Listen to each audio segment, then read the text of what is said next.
You know what sucks? When you try and give someone advice, like good advice, you don't have anything to gain from this. You're just trying to help a brother out.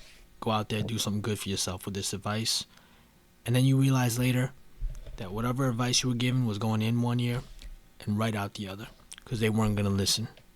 That's the type of thing that happened to me last night. And I'm going to tell you more about this in a second. But let me let the intro run first. Then we'll get back to this. I'm Percy, and this is the 4Bs, where we discuss boxing, betting the B-side, and other BS. Please don't forget to hit like and subscribe.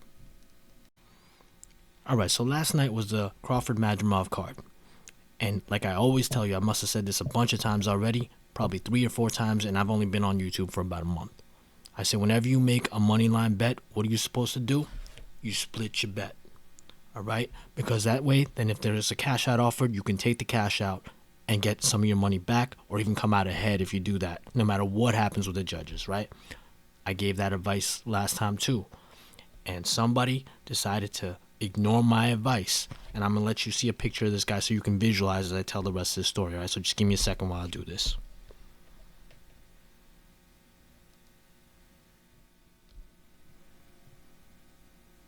It was me. I didn't take my own advice. I feel pretty dumb for not taking my own advice. Hopefully, if you guys were doing anything with these things yesterday, you did, and you did cash out when you had the opportunity. My opportunity last night was on Jarrell Big Baby Miller at plus 240 in a moneyline bet over Andy Ruiz. I'll tell you, for the first 4 rounds, it looked like Big Baby was just taking my money and eating it because he was not doing anything, and Ruiz looked like he was okay. Then he started gassing out, and Big Baby took over. It looked, as the rounds kept on going, oh, Big Baby's going to win this. I'm going to get my money. And I decided late in the game to go ahead and check on FanDuel and see, are they offering a cash out? Surely enough, they are. Probably in like the late 10th round all the way through the beginning of the 12th round. And it stayed roughly the same at basically 80% of my value. So that included my stake plus some winnings on top of that. I could have done that, and I would have been ahead if I'd even just done it on one of the 2 bets. But I didn't. I decided to let it ride because, I don't know, I just thought this sounds like a good idea. And when we get to the scorecards, Jarrell Miller's read out as the winner on one card, and then they say, and then on the other 2 cards, and as soon as they say that, I was like, okay.